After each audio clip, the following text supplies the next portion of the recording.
Pagod ka na bang magtrabaho sa sarili hanggang sa pagod? Magtipid sa bawat sentimo, halos hindi makaipon ng ilang piso, mawala lang ang lahat at higit pa sa mga ahensya na dapat tumulong sa'yo, ngunit wala ka bang sapat na pera para pakainin ang iyong anak o mga anak? Alam mo ba na maaaring iba ito? Maaari itong nandyan ang Vishnu Society para sa mga miyembro nito. Ang Vishnu Society ay humihiling sa iyo na tulungan ang iyong kapwa-tao dahil ito ang tamang gawin dahil ang pagdarasal sa isang hindi nakikitang kaibigan sa itaas ay hindi makakatulong. At ang tulong na inaalok mo ay hindi dapat kailanman magdulot ng kapinsalaan sa iyong sarili at sa iyong pamilya. Ang pakikiramay ang bumubuo sa tumitibok na puso ng Vishnu Society. Lumalampas ito sa mga hangganan ng dogma ng relihiyon at nakatuon sa nasasalat na pagkilos upang maiwasan ang pagdurusa ng iba. Ito ay ang panloob na drive na humihimok sa mga miyembro na huwag talikuran ang pagdurusa ng kanilang mga kapwa-tao ngunit sa halip ay aktibong nagsusumikap para sa isang mas mahusay na mundo para sa lahat, anuman ang kanilang background o paniniwala. Ang tulong ay maaaring dumating sa iba't ibang anyo, mula sa pananamit hanggang sa tulong pinansyal at pagbabahagi ng mga kasanayang panlipunan upang bumuo ng isang sama-samang diskarte. Kailangan nating lahat na gawin ito sa ating sarili dahil ang Diyos at ang itim na Nazareno ay umiiral lamang para sa mga mayayaman at sa mga relihiyosong fairy tale at hindi makapag-ambag sa isang magandang buhay para sa nangangailangan ng sangkatauhan. Ang kapangyarihan ng pakikiramay ay nakasalalay sa kakayahang magamit nito.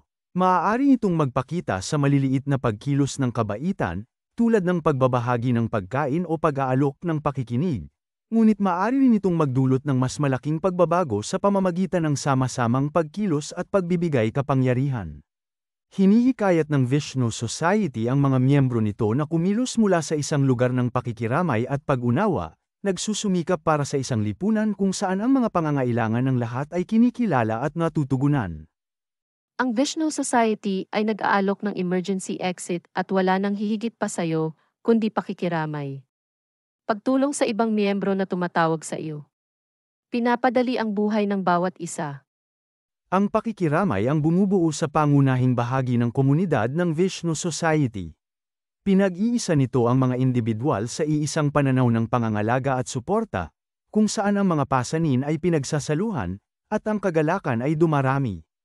Ito ay isang imbitasyon upang yakapin ang kapangyarihan ng pakikiramay at makipagtulungan sa paglikha ng isang mundo kung saan ang lahat ay may pagkakataon na umunlad at umunlad. Magbigay, ngunit hindi higit sa maaari mong matitira. Magtanong, ngunit hindi higit sa kailangan mo.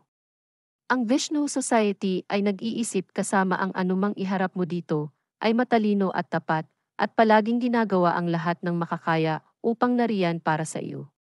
Ganon din ang mga miyembro sa ibang bansa, dahil sama-sama tayong mga tagalupa na nagtutulungan. Ang pakikiramay ay hindi isang obligasyon kundi isang pagtawag.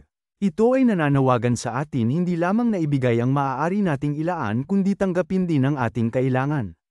Ang Vishnu Society ay naglalaman ng diwa ng pakikiramay at koneksyon, na naghihikayat sa mga miyembro na suportahan at tulungan ang isa't isa sa oras ng pangangailangan, anuman ang mga hangganan o distansya. Sama-sama, bumubuo tayo ng isang pandaigdigang komunidad ng pakikiramay at pangangalaga, kung saan ang mga pangangailangan ng lahat ay kinikilala at natutupad. Gawin ang unang hakbang tungo sa pagsasakatuparan sa sarili ngayon, hindi lamang para sa iyong sarili, kundi para din sa mga nakapaligid sa iyo. Tulungan ang Vishnu Society na palayain ang sangkatauhan mula sa mga tanikala ng dogmatismo at katigasan na kadalasang nagmumula sa mga relihiyosong kapaligiran. Panahon na para gumising mula sa pagkakatulog ng kamangmangan at yakapin ang pag-unlad sa pamamagitan ng pagpapasya ng aksyon. Ang pag-unlad ay hindi nakakamit sa pamamagitan ng pasibo na nangangarap ngunit sa pamamagitan ng paggawa ng aktibo at determinado ng mga hakbang. Ito ay ang lakas ng loob na lumabas sa ating comfort zone, upang hamanin ang status quo, at upang magsikap para sa isang mas mahusay na mundo para sa lahat. Sa pamamagitan ng pagsasakatuparan sa sarili, malalampasan natin ang sarili nating mga limitasyon at mahikayat ang iba na gawin din ito. Ito ay isang paglalakbay ng panloob na paglago at pag-unlad na nagbabago hindi lamang sa ating sariling buhay kundi pati na rin sa buhay ng mga nakapaligid sa atin. Kaya sama-sama tayong bumangon at harapin ang hamon. Pagtagumpayan natin ang ating mga takot at pagdududa at gamitin ang ating lakas at karunungan upang lumikha ng bagong kinabukasan. Isang kinabukasan kung saan ang pakikiramay, kalayaan, at pagkakapantay-pantay ay ang pamantayan, at kung saan ang sangkatauhan ay maaaring umunlad sa lahat ng pagkakaiba-iba at kagandahan nito.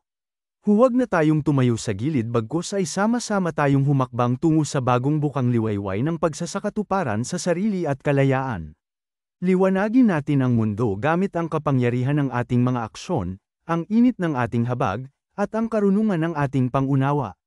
Sama-sama, nakakagawa tayo ng pagbabago, hindi lamang para sa ating sarili kundi para sa lahat ng nagnanais ng pag-asa at pagbabago. Bumuo tayo ng isang kinabukasan kung saan ang bawat isa ay may kalayaang abutin ang kanilang buong potensyal, kung saan ang pagmamahal at pakikiramay ang gabay ng mga prinsipyo, at kung saan walang naiiwan. Ang oras para kumilos ay ngayon. Magkapit-bisig tayo at sama-samang simulan ng paglalakbay tungo sa isang mundo ng katarungan, pagkakapantay-pantay, at kapayapaan. Ang pagiging miyembro ng Vishnu Society ay walang gastos, ngunit ito ay nagdudulot ng napakahalaga ng kayamanan. Hindi ito nakabatay sa material na kayamanan, kundi sa kabutihang loob at pakikiramay ng mga miyembro nito.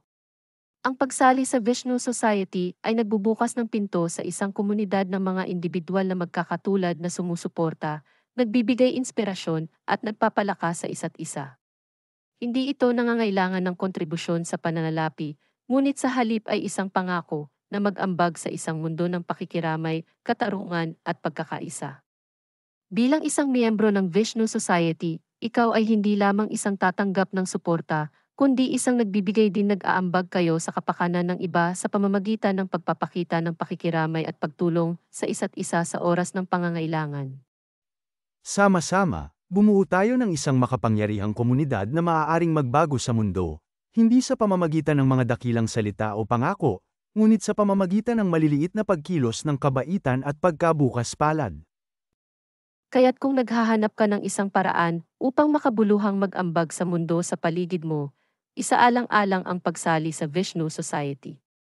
Wala itong halaga, ngunit maaari nating pagyamanin ang iyong buhay at ang buhay ng iba sa mga paraan na hindi mo akalain. Samahan mo kami at sama-sama tayong makakagawa ng pagbabago.